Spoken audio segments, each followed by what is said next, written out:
Muy buenas noches con todos y cada uno de ustedes.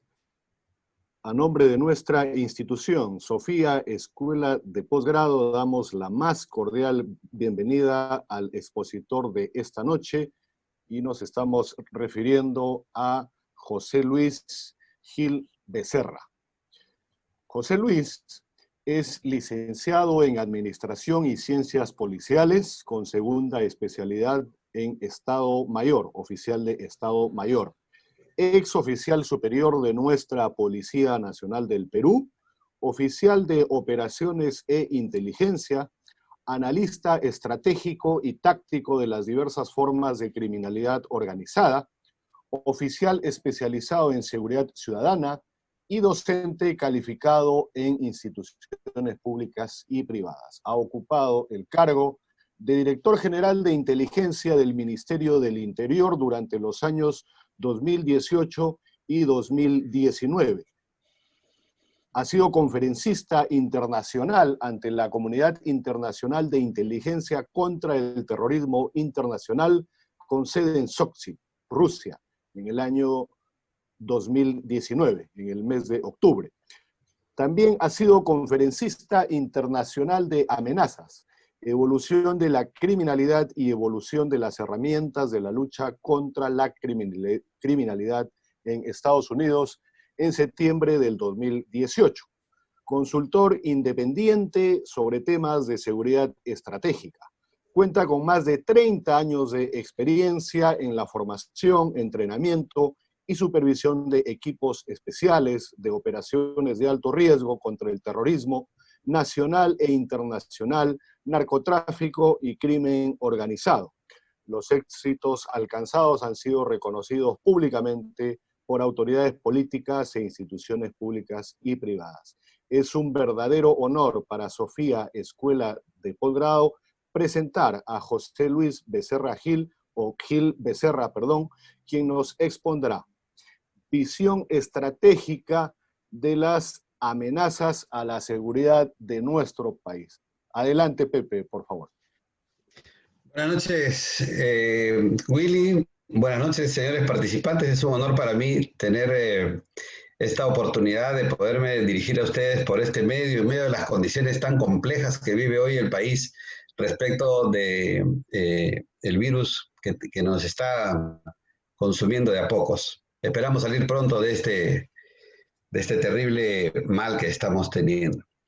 Y le agradezco a Willy también haber hecho esta referencia que normalmente los hombres de inteligencia guardamos muy en reserva, pero quisiera compartir con ustedes una serie de ideas y de conceptos que no por su simpleza vayan a ocultar una realidad que yo creo que a partir de hoy, básicamente desde el momento en que iniciamos en esta cuarentena, la vida de los peruanos va a cambiar y la vida de los peruanos va a tener que verse desde otro punto de vista. Y voy a comenzar por el final. ¿Cuál es el final? Que tarde o temprano los peruanos vamos a tener que amalgamar todos los conocimientos sobre seguridad y crear una estructura, crear una forma de pensar, hacer un acto filosófico de lo que está pasando para crear una sola visión en la que todos los peruanos debemos estar comprometidos. Y es la trilogía perfecta de la seguridad. Seríamos el primer país que lo aplica o que aplicaría en el futuro esta trilogía perfecta. ¿Y qué partes componen esta trilogía perfecta de la seguridad? Son tres. La seguridad humana, la seguridad ciudadana y la seguridad nacional. Las tres formas de ver la seguridad están normalmente siendo tratadas de diversas maneras en otros separadas, pero hoy el coronavirus nos ha dicho lo principal es el ser humano. Le ha dicho al mundo entero de que si no nos ocupamos del ser humano, por más que tengamos lo que tengamos, podemos desaparecer.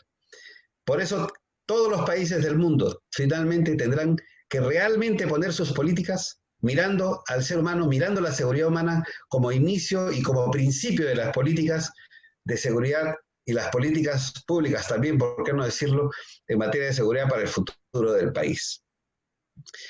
Y este iba a ser el final, ¿no? ¿Qué es lo que planteamos? Pero es preferible ponerlo al principio porque no es esta una teoría que haya sido expuesta, sino que es el resultado de pronto de 30 años de un trabajo real, de un trabajo eficaz en la lucha contra el terrorismo y otras formas de criminalidad, ¿no?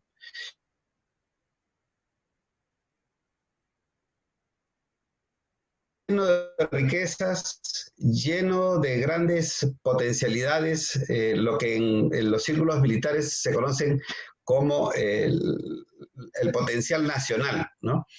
Tenemos agricultura, tenemos mares, tenemos mar, río, riqueza pesquera, riqueza minera, riqueza generadora de energías, una serie de riquezas que la verdad, si nuestro país se hubiera puesto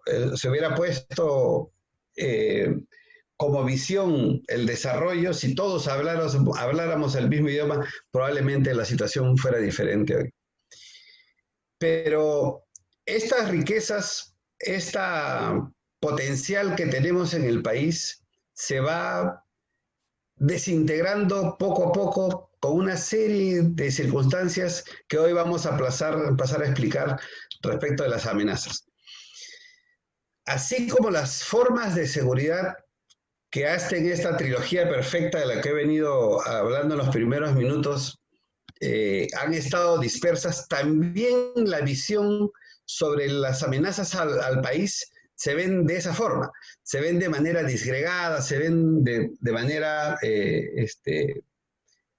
suelta, de tal forma de que no vemos un solo concepto de qué es lo que va a pasar con el país, qué es lo que está pasando, qué va a pasar en el futuro con el país respecto de las amenazas que hoy tenemos, amenazas totalmente reales. Probablemente todos conozcamos hoy, ¿no? Un poco de cada una de las amenazas. Sabemos hablar de terrorismo, de narcotráfico, pero muchos no saben cómo influyen estas amenazas en los otros aspectos del Estado y de la nación peruana, en el aspecto social, en el aspecto económico, en el aspecto político, cómo van a influir y cómo pueden continuar minando al Estado y a la nación peruana, y cómo eso nos puede llevar a la ruina, como lo está haciendo hasta hoy, y qué es lo que debemos hacer. ¿Cómo vamos a hacer que en el futuro estas amenazas no incidan más en el daño que se le hace al país ahora, ¿no? Entonces, el Estado peruano, a través de sus órganos de inteligencia, del Comando Conjunto de la Fuerza Armada, de la Dirección Nacional de Inteligencia y otras entidades más, ha definido en los últimos 10 años 9 amenazas principales que todos los días el Perú enfrenta, ¿no? Y estas 9 amenazas han sido, en los últimos 4 meses, incluida la última amenaza, la amenaza biológica y química. Fíjense ustedes, si nosotros tenemos una visión parcial de las amenazas, si no le damos una organicidad, un concepto general, estructurado de cómo puede destruir nuestro país, no vamos a poder salir del hoyo en el que estamos entrando y en el que ya hemos estado. Porque además comenzamos a confundir las cosas. Fíjense, ustedes acaban de plantear, por ejemplo, ¿no?, la salida de las Fuerzas Armadas a las calles, ¿no?, con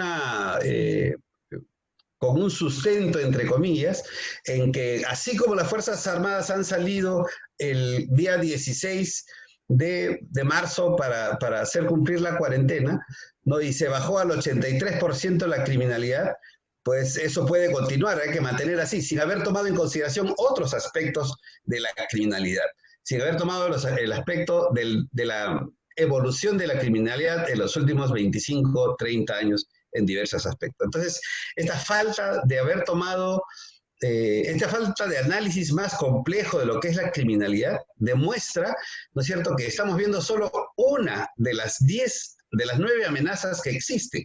No estamos viendo la torta completa, solo estamos viendo una fracción de esa torta. Y eso puede ser negativo porque si sacamos a toda la Fuerza Armada para que vea un solo aspecto, ¿no es cierto?, pensando que lo va a resolver y no lo hace, el futuro va a ser más complicado porque, uno, la gente va a perder la fe en las fuerzas de seguridad, ¿no es cierto?, como lo está haciendo con la Policía Nacional hoy, puede perder también el respeto y finalmente pueden cometerse abusos o pueden cometerse acciones contra los derechos humanos en el país. Entonces, fíjense cómo un solo aspecto visto de manera parcial puede complicar las cosas. Entonces, tenemos que ver de manera global cuáles son esas amenazas, estas 10 amenazas y cómo están minando poco a poco a nuestro país. Seguramente muchas de ellas ya las manejamos, pero no sabemos cómo están interrelacionadas, cómo están intrincadas. Al final, del entendimiento, de la comprensión de este fenómeno, de cómo evolucionan estas amenazas, cada uno de los peruanos vamos a tener que decidir, primero vamos a estar entrenados o vamos a saber qué cosa, a interpretar qué es lo que está pasando en cada hecho que nos pasa en nuestra vida diaria y saber qué cosa hacer. Y esto va a partir, va a dar un inicio supuestamente a la docencia que debemos hacer, la docencia ciudadana sobre cómo apreciar una amenaza y cómo combatirla desde nuestro puesto ciudadano en el que estemos.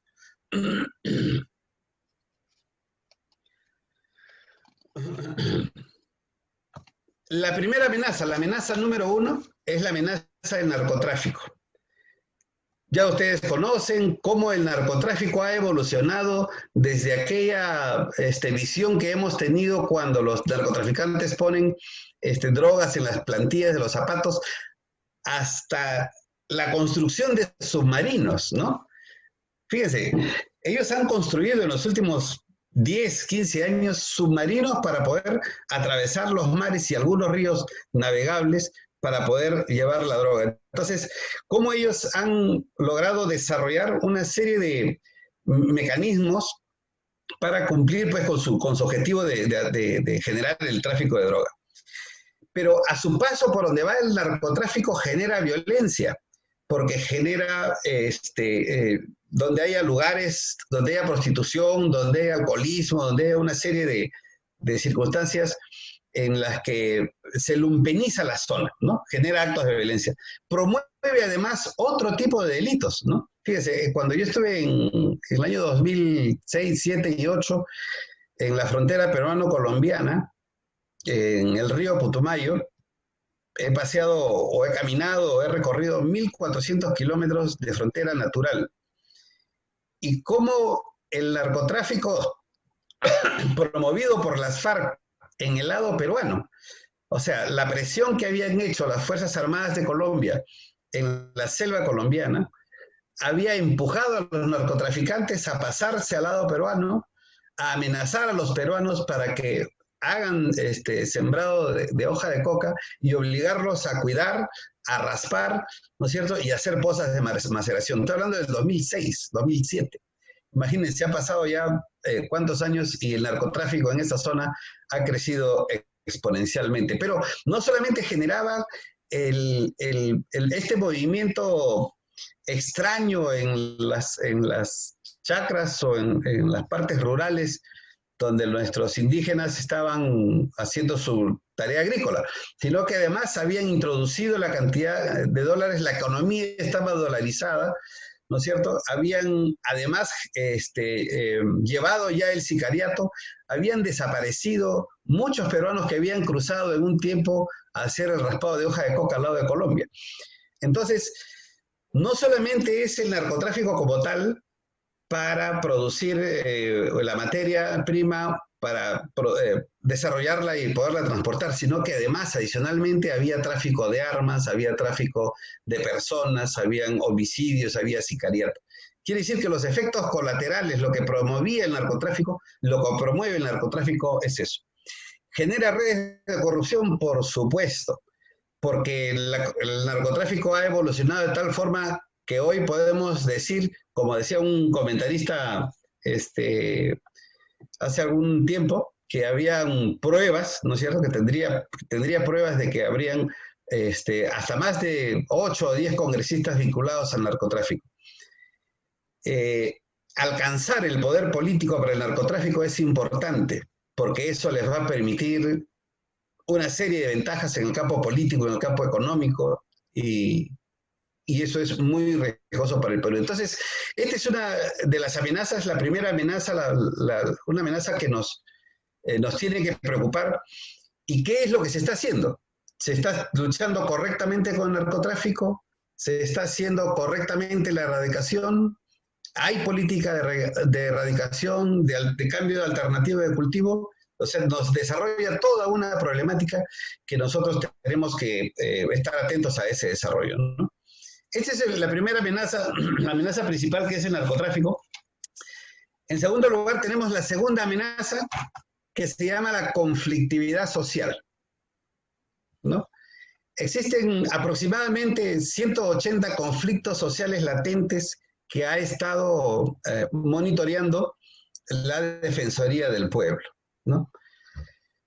Fíjense, más del 60% de estos conflictos sociales son promovidos contra la minería o contra las empresas generadoras de energía o de petróleo.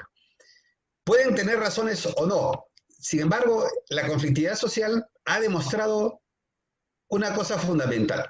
En muchos casos, especialmente en el caso de Tía María, en el que yo he estado como director general de inteligencia haciendo un estudio en el área, una clamorosa ausencia de la verdad.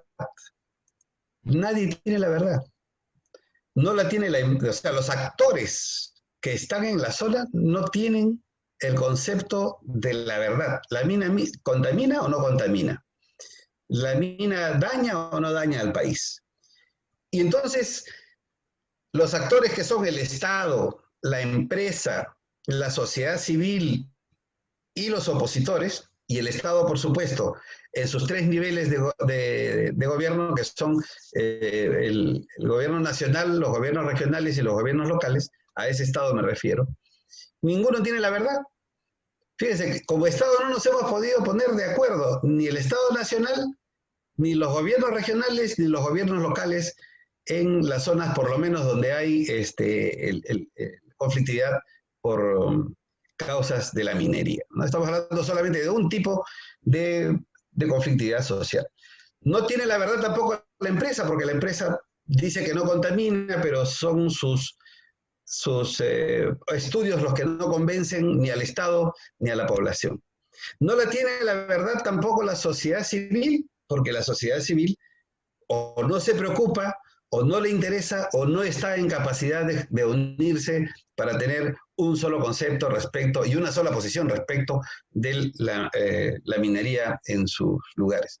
Pero tampoco tiene la verdad los opositores, porque muchos incluso dicen la mina contamina, pero no saben que los ríos que ellos creen que contaminan no están ni siquiera conectados con las cercanías de las mineras. Con lo cual, esta ausencia de verdad en el tema minero, por lo menos el que conozco de cerca, tanto en el Cusco como en Arequipa, en el sur del Perú,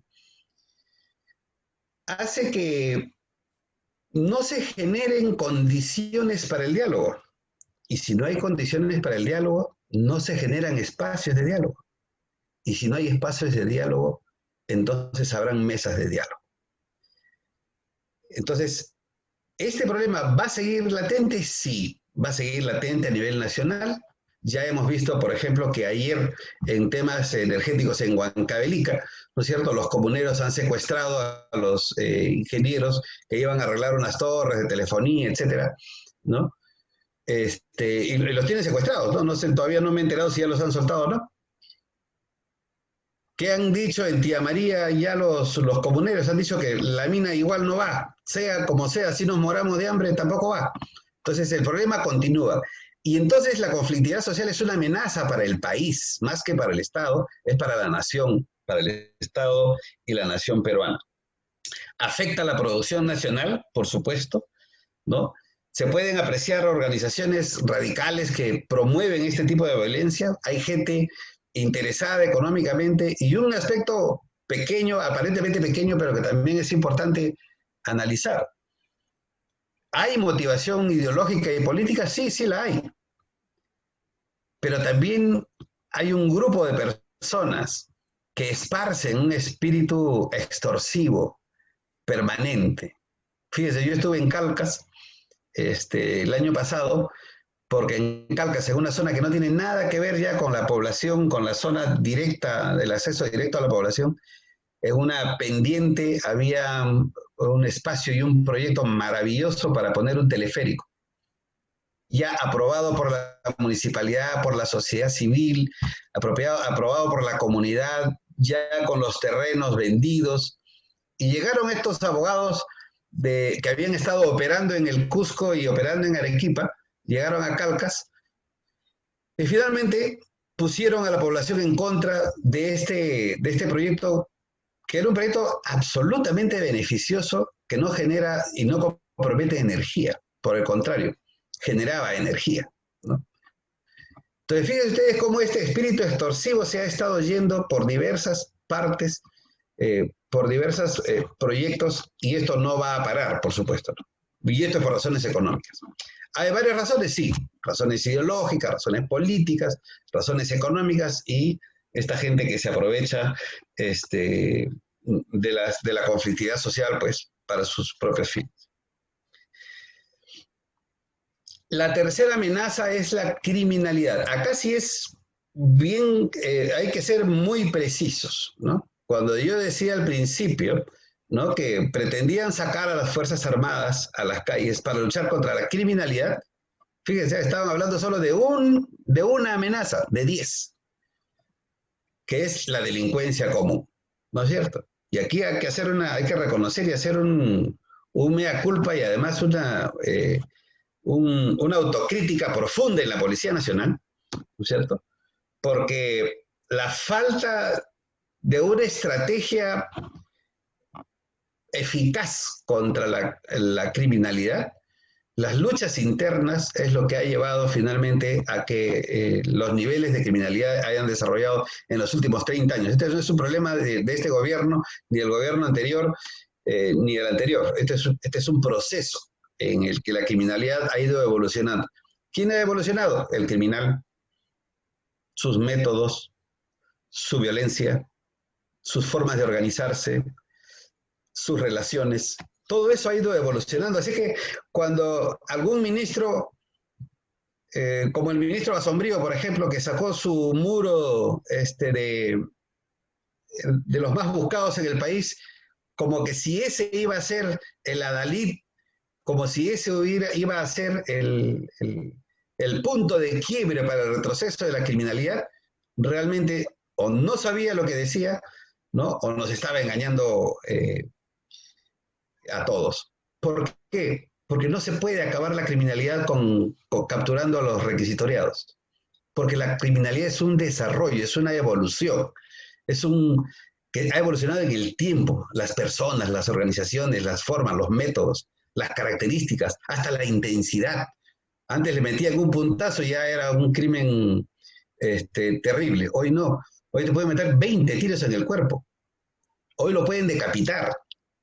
Hoy lo pueden descuartizar. A ese nivel ha llegado la criminalidad a expresarse y a expresar su evolución. Entonces nadie va a cambiar hoy, ni con un nuevo ministro, ni con militares como ministros, ni con militares en la calle. Y entonces la criminalidad se ha expresado, pues, no solamente en el crimen callejero, que es el más pernicioso, es el que nos genera casi el 83% de sensación de inseguridad en el país. Pero hay otros tipos de crímenes, ¿no? Las organizaciones criminales, ¿no?, o el crimen organizado, ¿no? Hay diversidad en eso, las bandas organizadas o las bandas que se forman de manera esporádica para blancos de oportunidad en algunos casos. Entonces, estos 3 o 4 niveles de criminalidad deben tener una estrategia diferente, ¿no? Y repito, desde el delito menor, las bandas, las organizaciones criminales, ¿no? Y el crimen organizado en general, que ya son organizaciones hasta internacionales. Entonces, en ese nivel, en los 3 primeros, el Estado ha invertido mucho dinero en inteligencia. Por eso tenemos cuellos blancos, tenemos captura de muchos autoridades a nivel nacional, gobiernos regionales, congresistas, alcaldes, regidores, empresarios. Sí, eso está muy bien, pero eso no ha resuelto el problema de la criminalidad menor, de ese 83% que a nosotros nos conmueve todos los días, porque es el ataque directo al ciudadano de a pie, el que no está protegido, el que no tiene un carro, el que no tiene un arma, el que no tiene seguridad en su casa, que no tiene serenazgo en la puerta de su casa o en sus cuadras. Entonces, hay una tarea pendiente por la seguridad ciudadana, sí, pero requiere de una estrategia que yo creo que todavía la Policía Nacional no ha encontrado y espero que pronto puedan encontrarlo. Entonces, la criminalidad es nuestra tercera amenaza que está minándonos, sí, nos está minando. Fíjense cómo vamos sumando cada una de estas amenazas y cómo podemos ir haciendo en nuestra cabeza todo este mundo criminal. O sea, que la criminalidad no solamente es los cogoteros o los marcas, sino que es mucho más grande estas amenazas que le hacen daño al país. Y al final diremos qué es lo que nos corresponde hacer. La cuarta amenaza es la corrupción. Casi poco que hablar de la corrupción por todo lo que hemos visto, que ya ninguna organización del Estado y ninguna organización privada se salva de la corrupción. Fíjese, tanto ha llegado la corrupción a calar en el ciudadano, a calar en todos los sectores, que incluso las empresas privadas, dentro de las empresas privadas hay corrupción. Incluso hay manejo de licitaciones, hay favorecimientos. Tan es así que han tenido que crear a nivel internacional el famoso compliance, ¿no? Que es toda una política ética para combatir la corrupción dentro de las empresas. Ya se imaginan ustedes la corrupción dentro del Estado, ¿no? Miles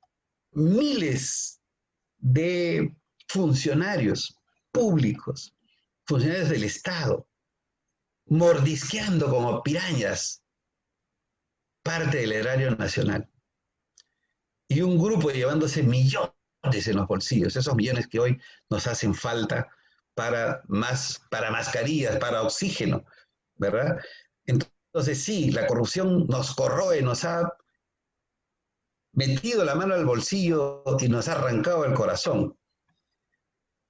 La corrupción afecta el erario nacional. ¿Sabe cuánto se pierde por corrupción al año? Lo ha dicho Nelson Chat, ¿no? Casi el 8%, si no me equivoco, del Producto Bruto Interno. 17.000 billones de soles al año puede perderse por la corrupción, por esta ratería de cuello y corbata dentro del Estado. Y que nadie dice nada. Y que nosotros no somos capaces de poder enfrentar organizadamente como ciudadanos, al margen de la actividad de las autoridades. ¿Qué hacemos para combatir la corrupción? Una amenaza tremenda que nos mete la mano al bolsillo, nos arranca el corazón y finalmente nos deja como estamos hoy, en indefensión de salud, en indefensión de seguridad, en indefensión jurídica. Fíjese cómo hemos permitido que esta amenaza crezca, que esta amenaza tenga muchos años, ¿no? Tiene años, casi más de 100 años, pero la hemos permitido. Tendrá que llegar un momento en que esto tiene que parar, porque esta amenaza nos va a destrozar más todavía. Debilita el crecimiento, debilita la credibilidad del sistema político y afecta el desarrollo económico, la corrupción. La siguiente amenaza son los extranjeros perniciosos. Fíjense ustedes, esto no es homofobia ni xenofobia. Bienvenidos los extranjeros al país, por supuesto. Todos son bienvenidos y seguramente nosotros hasta nos hemos beneficiado de la presencia de muchos extranjeros aquí. Yo conozco muchos extranjeros, bueno. Sin embargo, entran al país extranjeros para dañar al país, para dañar a nuestros ciudadanos. De cualquier país. De cualquier país. Africanos, rusos, centroamericanos, entran al país. Y ya se ha vuelto, o sea, ya no es una circunstancia que sea manejable, no, ya es una amenaza para el país y así ha sido considerado por los órganos de inteligencia y por el Estado peruano como una amenaza y hay que tomar medidas, porque se le abren las puertas al ciudadano, sí, pero no al criminal. Y en eso tenemos que estar muy claros porque afectan la seguridad interna del país, ¿no? Afectan la seguridad nacional, por ejemplo, con ciudadanos que vienen en nombre de las organizaciones terroristas internacionales. Y ahora les voy a contar un par de cosas que los va a dejar pensando seguramente y me hacen recordar si es que me olvido en los siguientes minutos. Incluso promueven el espionaje. ¿No recuerdan ustedes la captura de una periodista hace algunos años, famosa por haber estado haciendo actividades de espionaje desde el Perú? Miren ustedes, ¿ah? ¿Para qué? Para los rusos, ¿no? ¿Por qué tenemos que permitir espionajes en el Perú? ¿Cuántos espías peruanos que captados por Chile han habido? Por Chile ha habido, ¿verdad? Entonces, ¿quiénes más hacen espionaje en nuestro país? ¿Quiénes son esos extranjeros perniciosos? Vienen de Venezuela, vienen de Cuba, vienen de Colombia, vienen de Bolivia, vienen de Irán. ¿De dónde vienen? ¿Para qué están en el Perú? ¿No? Se casan con nuestras ciudadanas peruanas para obtener el pasaporte, para obtener la legalidad, se cambian de nombre. Y entonces, ¿quién puede negar hoy que existen extranjeros perniciosos para el país? Y esa es una amenaza para el Perú. La siguiente amenaza es el terrorismo. Para todos nos queda claro que el terrorismo nos ha infligido los dolores más profundos en los últimos 50 años, asesinando a nuestros compatriotas. Los hemos visto morir, muchos amigos míos fallecieron, con disparos en la espalda, con el corazón volado en 1000 pedazos, en Ayacucho. Y entonces, el terrorismo no es una lucha ideológica. El terrorismo, para los que combatimos el terrorismo por más de 30 años, no es un problema ideológico desde el punto de vista del que lucha. Porque nosotros no investigamos ideología. Nosotros no combatimos la ideología. Usted puede pensar como desee. Puede creer que Mao es un filósofo maravilloso, puede pensar que Marx y que Lenin tienen pues la mejor corriente y la mejor propuesta para el manejo económico y social de un país. Eso está muy bien. No combatimos ideología.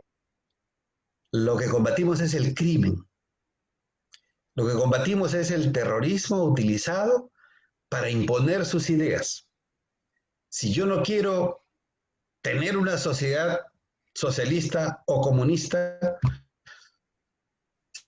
si yo no quiero asumir determinada ideología, yo soy libre de hacerlo. ¿Por qué me tienes que asesinar? Y eso es lo que hizo Sendero Luminoso. Asesinar a nuestros peruanos. Mi experiencia personalísima en el campo de la lucha contra el terrorismo, el haber pertenecido, el haber tenido el honor de haber sido designado por mi jefe en los 15 días de su detención, me da, creo, la solvencia moral suficiente para hablar de terrorismo y para poder discutir con todos aquellos que hoy quieren edulcorar la figura, la presencia de Sendero Sendero Luminoso o de algunos del MRTA, muchos ya los han dado por muertos. Muchos ya los han dado por muertos, pero él sacó un comunicado, los iban a matar. Ahí están los documentos que han sido incautados por las Fuerzas Armadas en las últimas 2 semanas. Eso respecto al terrorismo nacional, ¿no? Los del MRTA que están silenciosos, que están calladitos, que aparentemente no hacen nada. Ya la inteligencia tiene bastante conocimiento de cómo están desarrollando sus actividades en organismos de fachada. Igual Sendero Luminoso en el Brain, ¿no? Pero también hay terrorismo internacional. Fíjense ustedes, hasta hace 1 año, 2 años, jóvenes peruanos de las universidades de Huancavelica y de otras zonas del centro del país eran invitados para ir vía Ecuador, y eso es público, ¿eh?, a la Universidad de Qom en Irán, para ser entrenados ideológicamente o religiosamente, ¿no? O sea, para cambiar de religión. Ustedes saben que hay varios de ellos que no han regresado. ¿Dónde estarán esos jóvenes? Hay que buscarlos. Muy bien, y aquí se formó un movimiento, se formó un partido, como hay varios partidos, varios movimientos en Sudamérica, en Venezuela, en Bolivia, que han formado un movimiento que se llama el Partido de Dios. El Partido de Dios. Tomen nota.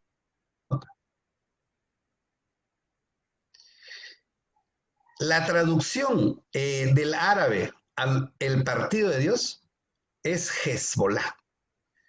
Hezbollah es una organización terrorista internacional que ha causado muchas muertes en los últimos 30 años. Entonces, este Partido de Dios que se trató de formar aquí con el señor Quiroga, sencillamente era una sucursal, por lo menos ideológica, por lo menos compartían la misma religión con Hezbollah. Se capturó a un miembro de Hezbollah en el año 2014 que sigue siendo procesado. ¿Pero amenaza para el país? Sí. ¿Recuerdan famosos el Estado Islámico, degollamientos públicos, incineraciones públicas, con toda esta parafernalia, grabando sus asesinatos de la más terrible presentación que nos ha podido dar? Tan lejano, en el Magreb islámico, en el centro de Irak, capturamos, como la del Cote, a un joven peruano, un estudiante, que estaba a punto de alquilar un camión para atropellar masivamente a los jóvenes que vinieron a las Olimpiadas. Ahí está la publicación, búsquenlo ustedes, vinculado al Estado Islámico. ¿Cómo lo hizo? ¿Cómo se convirtió al Islam? ¿Cómo se radicalizó?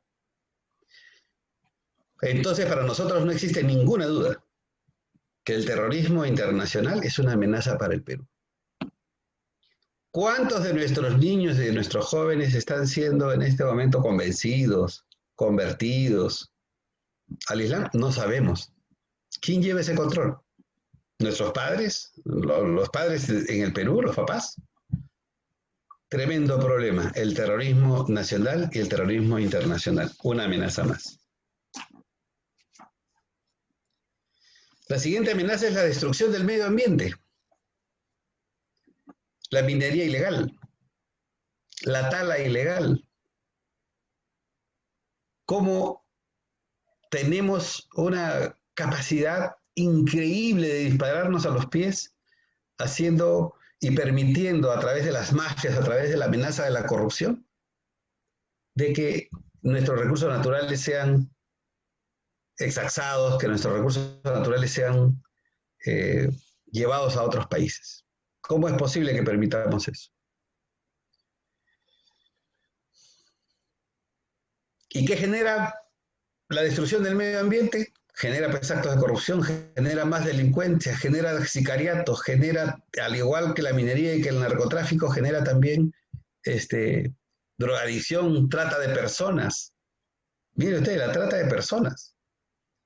¿Cómo es posible que nosotros permitamos en nuestro país que en este siglo XXI se siga traficando con personas por nuestros recursos y por muchos extranjeros?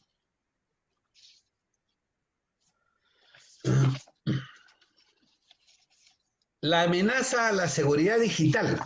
Y aquí viene un tremendo problema. Todos hoy vamos dependiendo poco a poco de lo digitalizado, del teléfono, de las laptops. Hoy estamos todos encerrados en casa. Hoy hacemos conferencias virtuales. Y entonces, la amenaza digital ha crecido exponencialmente. Robaron hace poco al Banco de la Nación a través de temas digitales. Estafan a la gente, les roban su dinero, hacen transferencias, inquietan a los menores de edad, pornografía infantil, todo lo que se puede hacer por las redes. Entonces, si bien es cierto, el ciberespacio es una gran oportunidad para el desarrollo, también es una gran amenaza si es que nosotros como ciudadanos permitimos que esta nos siga creciendo, ¿no? Como repito, en la amenaza ante el joven, a través del Internet. Porque este joven no viajó a Irak, no estuvo en Irak. Desde el Perú se radicalizó y pudo intentar asesinar a ciudadanos peruanos y extranjeros. Entonces, el uso del ciberespacio, el uso ilegal del ciberespacio, la deep web o la parte dark, la parte negra de la web, a la que muchos asisten, donde se venden personas, se trafica con drogas, se trafica con armas, se trafica con dinero, ¿es una amenaza para el país? Sí. ¿Hemos cerrado esa brecha digital en el Perú? Todos estamos digitalizados y todos estamos en capacidad de proteger los activos críticos nacionales. Alguien podrá venir y querrá cerrarnos, por ejemplo, las centrales hidroeléctricas a través de un ataque o de un virus en las centrales informáticas y nos quedamos sin agua.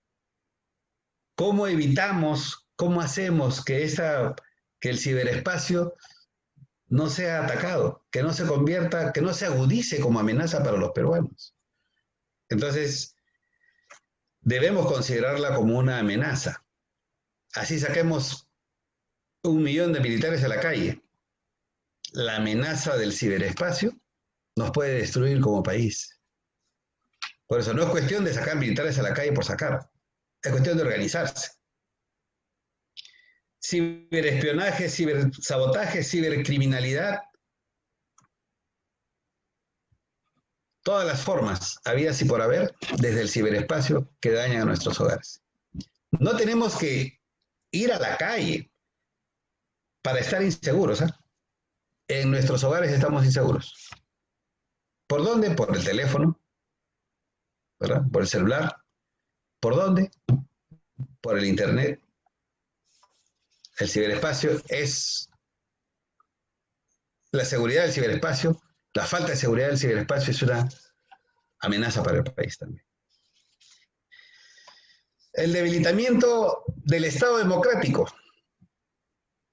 Antes los partidos políticos se convertían pues en opositores políticos, en unos debatientes, por darle una denominación, debatientes hasta violentos, rabiosos.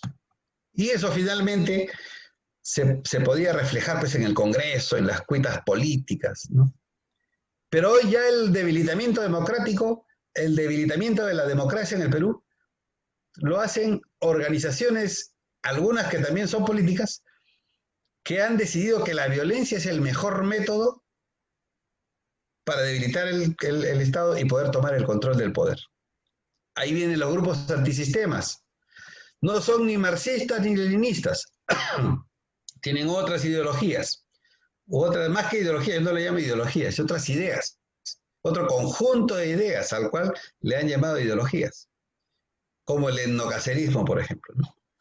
Entonces, este conjunto, estos grupos de personas han decidido, definido, evaluado de que la única forma de cambiar este Estado, el Estado peruano, es destruyéndolo primero. Entonces, ¿no estamos en capacidad, acaso, de resolverlo políticamente? ¿De resolver los problemas del Perú políticamente? Deberíamos estarlo.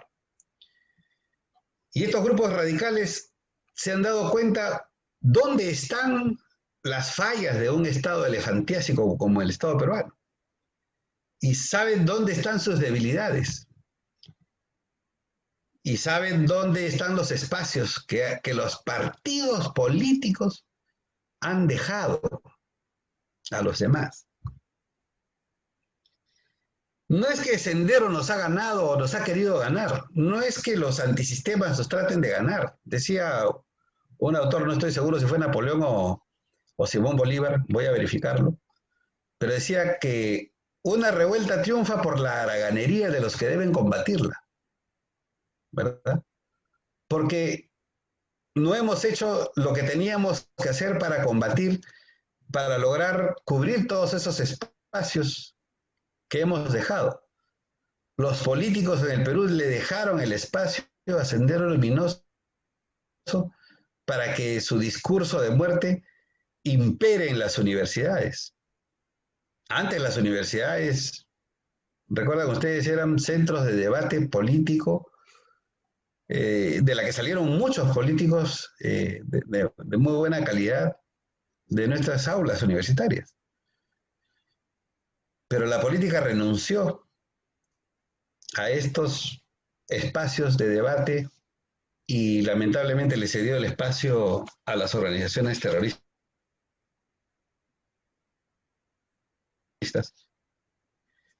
Y hoy son como esas hienas que ya saben dónde le deben morder al toro o al buey para que se caiga, en los tendones, en la parte de abajo de las piernas.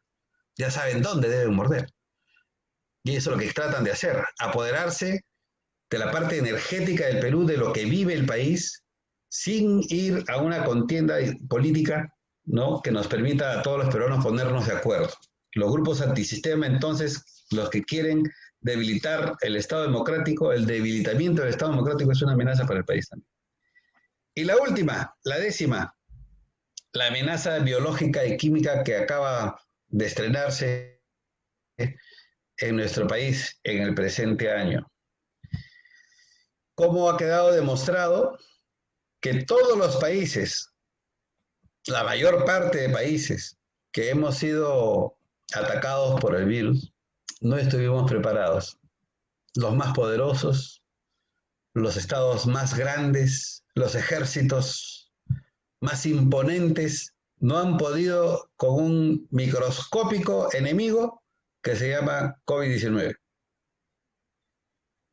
Y nos ha demostrado a todos los países y les ha demostrado a todos los gobernantes no de tocarle sus estructuras, de destruirle sus portaaviones, de destruirle sus supersónicos, ni sus cohetes al espacio, ni de mover sus ejércitos, ni de desintegrar sus armas. Les ha demostrado que es capaz de destruir al ser humano, que es capaz de arrinconar al ser humano que ellos no han sido capaces de cuidándonos. Pero no de Sendero Luminoso, no del MRTA, ni de ISIS, sino de un virus que no se pudo controlar y que no estuvimos preparados para controlarlo. ¿Por qué? Porque hemos estado luchando por siglos, por los derechos, por la economía, por el desarrollo, por el bienestar. Eso está muy bien, sí. pero nos olvidamos del ser humano. Y entonces, más que 10 amenazas contra un país, son las 10 amenazas contra cada uno de los peruanos que vivimos en este hermoso y magnífico país. Es contra nosotros la amenaza. Y por eso el planteamiento inicial de la trilogía perfecta de la seguridad, ¿cuánto nos gustaría que en el futuro algún gobierno nos planteara que primero y sobre todas las cosas es la seguridad humana, como lo viene planteando las Naciones Unidas desde el año 90 en todas sus alocuciones y todas sus publicaciones sobre seguridad humana, en la que dice que no existe ningún país que haya puesto como cabeza de política la seguridad humana. ¿Ustedes se imaginan qué pasaría si todas las medidas, las normas que se den, ahora por lo menos es utópico, pero la verdad que sería una de las a tener. Finalmente, necesitamos tener una visión general de estas amenazas, necesitamos tomar conciencia de que existen para que cada paso que damos en nuestro camino, en nuestro diario caminar, lo tengamos claro y tengamos claro qué es lo que debemos hacer. Autoridades, ciudadanos, empresarios, todos. ¿Qué debemos hacer frente a estas amenazas? Porque por donde usted camine, usted va a encontrar una de estas amenazas siempre. Y todas están de una u otra forma relacionadas. Ya hemos visto cómo estas amenazas utilizan incluso ellas mismas, cada una utiliza las demás amenazas. Por ejemplo, el narcotráfico utiliza el ciberespacio, utiliza la corrupción, utiliza la criminalidad, como el terrorismo utiliza el ciberespacio o cómo el ciberespacio utiliza el terrorismo. Es decir, todas las amenazas están de una u otra forma entrelazadas y de una u otra forma nos van a afectar.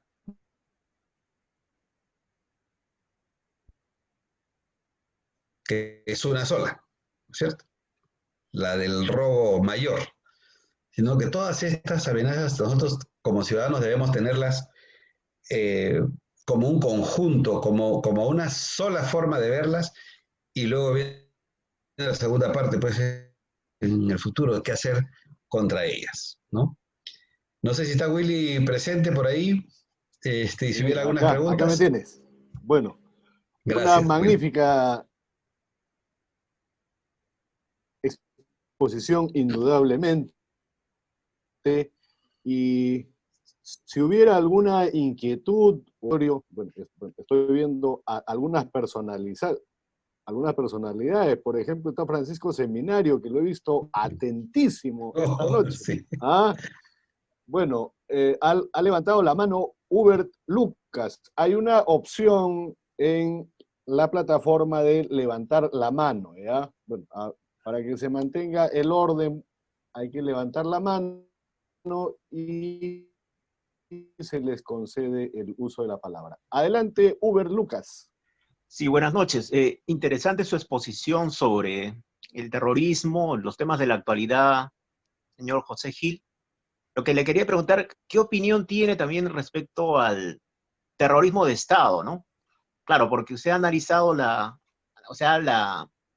el terrorismo de los grupos terroristas conocidos, ¿no? Sendero Luminoso, el MRTA, ISIS, Hezbollah, pero también como vemos en las noticias, cuando los grupos militares de Israel matan a palestinos o a niños palestinos, también lo podríamos llamar terrorismo de Estado, o cuando acá en el Perú también a las comunidades campesinas, muchos militares también mataron, ¿no? Porque los campesinos no sabían, se sentían presionados por los dos lados, por los senderistas, por los militares. También hubo terrorismo de Estado. ¿Qué opinión le merece al respecto? A ver, gracias, Hubert, por la pregunta. ¿Se escucha, no? Sí. Ya. Fíjate, estamos hablando de dos tiempos diferentes. Yo me he pronunciado drásticamente contra el terrorismo que provenga del Estado, contra el que hubo en la década del 90, contra la conformación de grupos paramilitares, no para eliminar la eliminación física de personas en nombre de la protección de un Estado. Eso ha sido muy claro. Como hombre de lucha contra el terrorismo, como experto en captura de terroristas, de encarcelamiento de terroristas, estas manos están limpias. Tengo muchos terroristas detenidos y encarcelados y tengo las manos limpias, sin una gota de sangre. Con lo cual, sí se puede hacer lucha contra el terrorismo sin que tengas que mancharte las manos de sangre. Y creo que esa es una época que está en el pasado reciente, y que en este momento no lo veo como una amenaza latente para el país, porque no estamos asistiendo a unos ejércitos o a unas fuerzas militares que estén cometiendo. Tenemos a los organismos de derechos humanos en el país revisando, viendo, hablando, yendo a las cárceles, yendo a las unidades de detención, yendo a las bases militares. Así que en este momento no veo yo una amenaza, que la amenaza sea terrorismo de Estado. Pero sí, el terrorismo en general es una amenaza para los ciudadanos. Gracias, Uber. Ok. Doctor, disculpe, una consulta más. Respecto a las voces que dicen que lo del coronavirus sería un terrorismo biológico, ¿usted opina que existe eso, el terrorismo biológico, que podría haberse dado eso?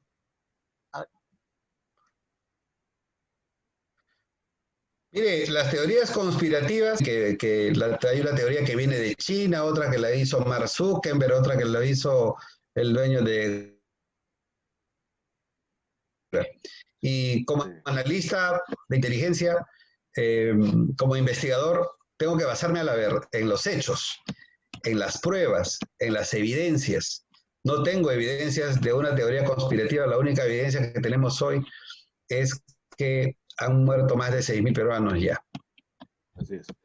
Francisco Seminario, en el uso de la palabra, por favor.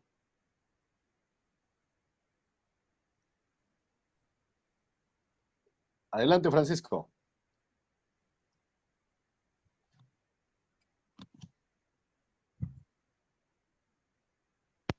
Excelente exposición, lo felicito. Ahora sí. Sí, estaba con los audífonos.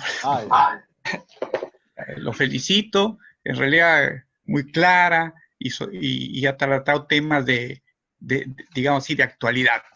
Yo tenía una inquietud, fíjese, don José. Vengo siguiendo la actividad de inteligencia de las fuerzas policiales del Estado y también de las Fuerzas Armadas, viene desarrollándose muy bien. Se viene trabajando ampliamente, identificando, digamos así, las posibles amenazas. Pero sin embargo, en lo referente al debilitamiento del Estado, en este periodo que vivimos nosotros de esta pandemia, los grupos radicales vienen explotando las contradicciones, están explotando las contradicciones. La labor de las Fuerzas Armadas Policías la veo bien en la inteligencia, pero sin embargo el mismo Estado se ha encargado de debilitar a los partidos políticos, que son los encargados de dar la lucha ideológica y política. O sea, antes de que, porque no es que de la noche a la mañana la juventud le dice, oye, ven para acá, para este partido antisistema, y no tiene, es una labor de adoctrinamiento y convencimiento. Entonces, más que todo quería ir, digamos así, ¿qué opinión le merece esta cuestión del debilitamiento de los partidos políticos? Que yo pienso que es una barrera importante para dar la lucha política a estos grupos. A ver, si me permite, yo no creo que sea el Estado el encargado de debilitar a los partidos políticos, sino que ellos mismos se han debilitado, porque el discurso que en los últimos 50 años nos han vendido la izquierda y la derecha, ya son discursos desfasados desde mi punto de vista. Han sido discursos que no cambiaron la forma de introducirse en la mente de nuestros ciudadanos. Han cambiado, la realidad ha cambiado mucho, pero además, justamente la corrupción se ha encargado de deshacer, de pulverizar el discurso político, porque tanto hombres de izquierda y de derecha se han metido en la corrupción. Entonces, ¿de qué me habla un Toledo? ¿De qué me habla un político famoso que hoy está encarcelado de izquierda o derecha sobre luchar por los pobres si justamente él era el que menos luchaba?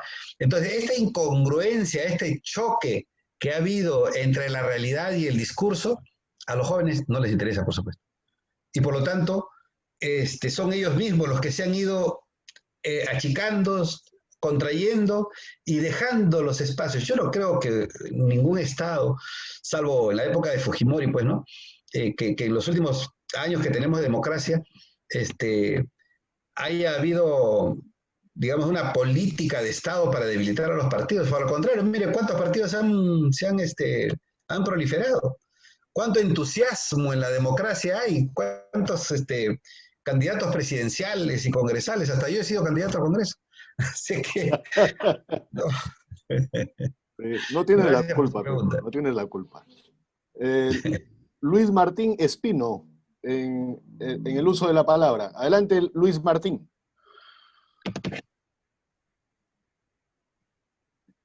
Luis Martín. Luis Martín. Luis Martín levantó la mano. A ver.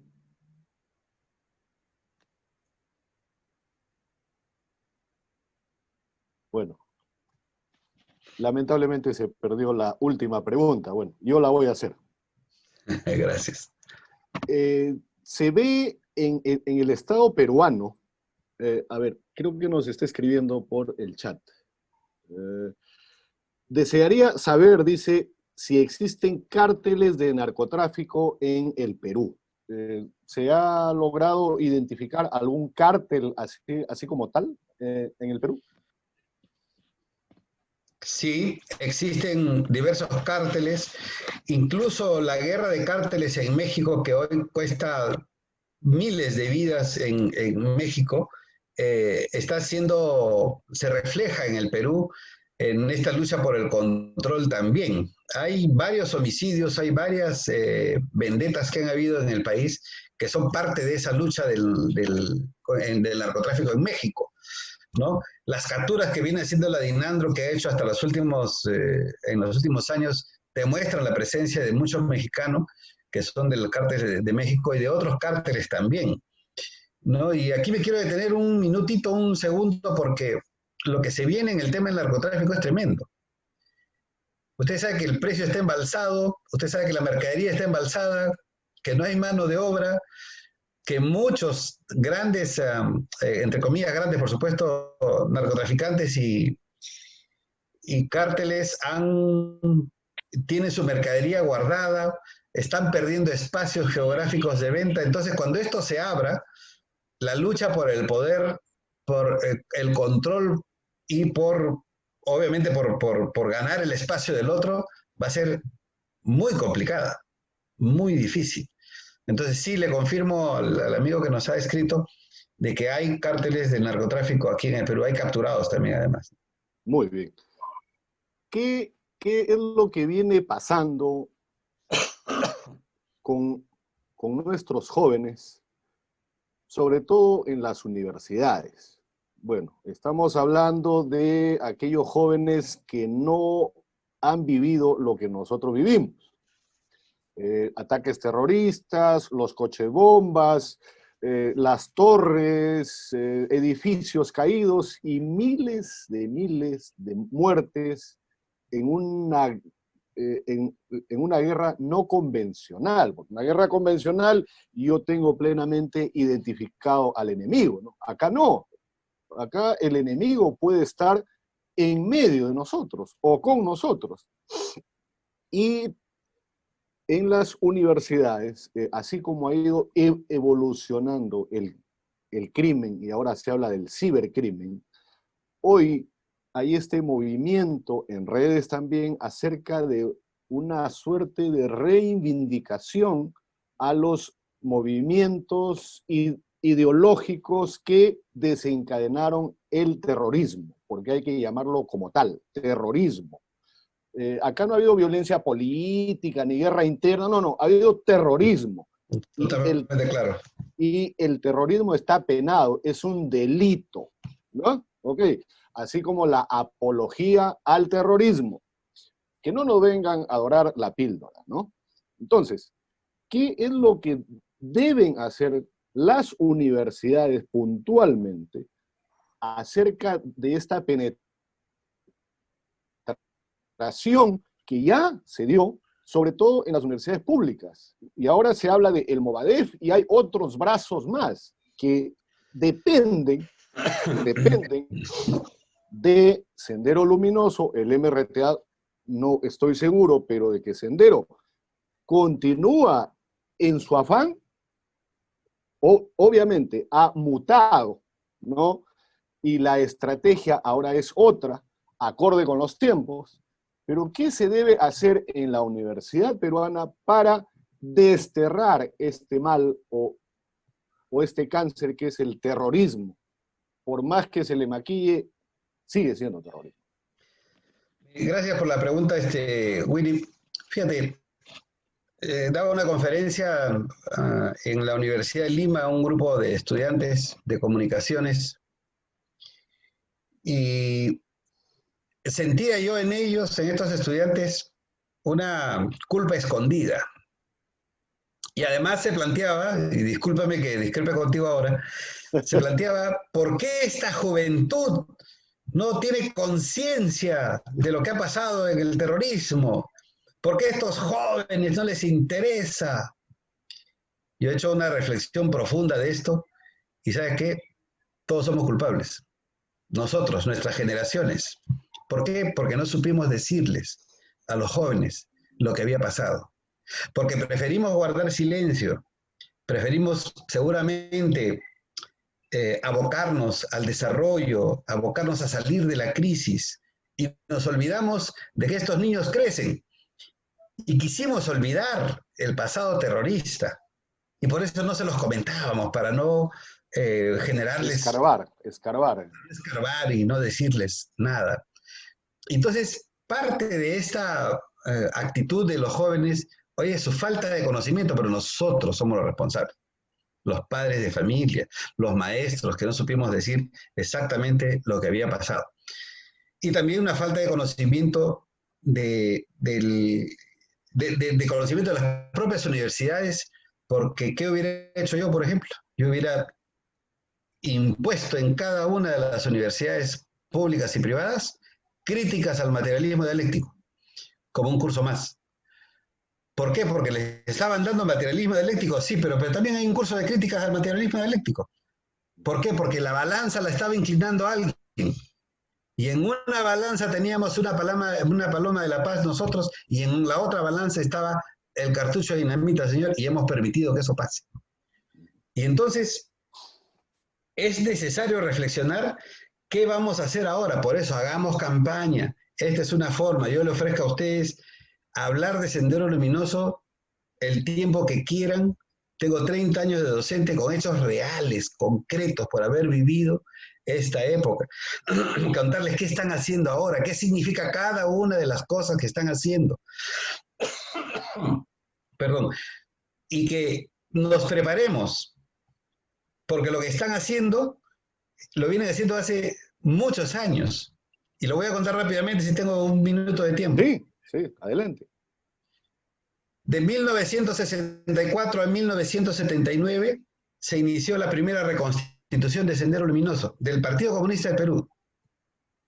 En esos 30 años, del 64 al 79, Abimael Guzmán se encargó de hacer un estudio ideológico y de llevar a todos, o a un buen grupo como el que estuvo, en que los había expulsado del Partido Comunista y de que a partir de ese momento se iniciaba la Guerra Popular, y así la inició en 1980.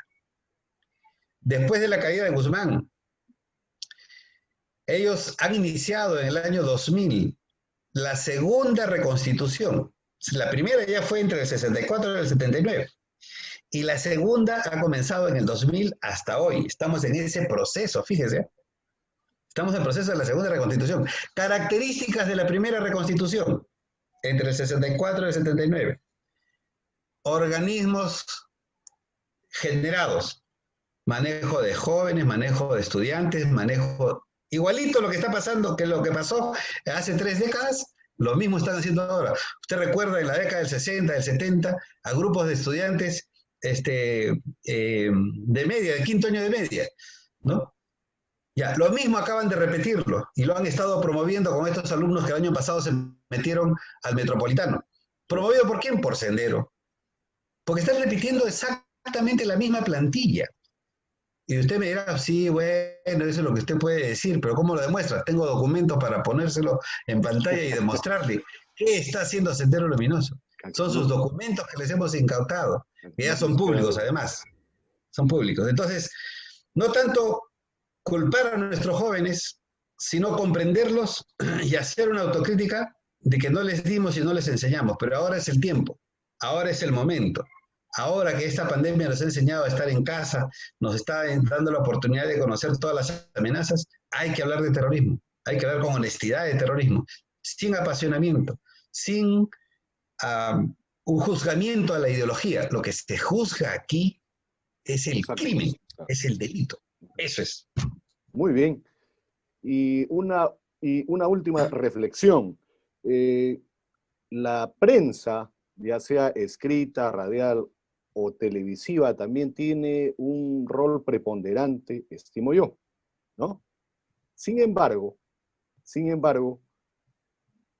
al igual que como nosotros, la sociedad o los padres de familia que hemos estado amontonando la basura debajo de la alfombra, ¿no? Porque no hemos querido tocar el tema, bueno, la prensa también tiene una parte, ¿no? Yo ahí debo reconocer, durante un año, entre el 2018 y el 2019, José Mariño, el periodista Pepe Mariño, todos los días nos hacía recordar mediante un tuit los actos que se habían cometido ese día. Y sí, lo sigo en Twitter. Sí, y con el hashtag terrorismo nunca más. Pero el hombre, bueno, resultó, bueno, siendo pues el solitario de Sayán, el llanero solitario, o no sé, yo sí retuiteaba y en algún momento me dijeron, ojo, en un curso en la escuela militar, mis compañeros de promoción me dijeron, oye, pareces fujimorista. Así le digo, ¿y por qué? Porque estás retuiteando lo de Pepe Mariño. O sea, decirle no al terrorismo, decir terrorismo nunca más, ¿es sinónimo de fujimorista? Considero que no. Bueno, yo lo dejo ahí para tu última reflexión, Pepe, ya para cerrar esta noche.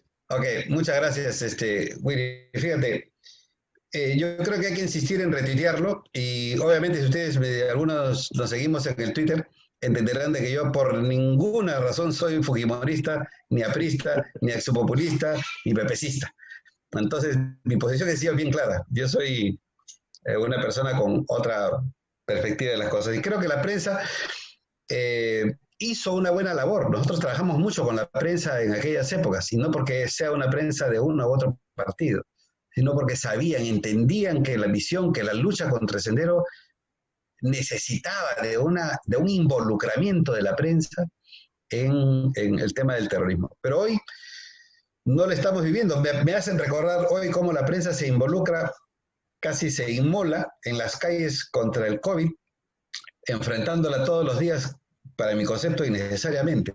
Pero sí, ellos deberían hoy, respecto a las amenazas, dar un giro a su visión y a lo que le quieren dar a los ciudadanos. Los medios de comunicación han cambiado mucho y me gustó mucho la frase de un tuitero la vez pasada que decía: lo que calla la prensa revelan las redes sociales, dicen. Así es, sí. Muchas gracias por su invitación, muchas gracias por la presencia de todos. Estoy a su disposición y como ven hay muchos temas que podemos seguramente tratar en algún momento. Muchas gracias. Muchísimas gracias, Pepe, por esta brillante exposición. Creo que en la mayoría de los tópicos que ahora hemos visto, estamos de acuerdo, y no debemos permitir nunca más el terrorismo en nuestro país, en cualquiera de sus formas, en cualquiera de sus formas. ¿Okay? Muy bien, Señores, muchas gracias. Muchísimas gracias, Pepe, muchísimas gracias al auditorio, que tengan un buen fin de semana, no salgan de casa, a cuidarse. La próxima semana también está cargada de eventos. Arranco yo el lunes sobre derecho y nuevas tecnologías. ¿Cuál es el impacto que hay entre la carrera nuestra, el derecho, y las nuevas tecnologías? Obviamente, el derecho tiene que normar o tiene que regular el uso y el abuso de estas nuevas tecnologías. Con el agradecimiento y el reconocimiento a nuestro expositor de esta noche, yo me despido hasta el día lunes a la misma hora. Muchísimas gracias. Gracias, buenas noches.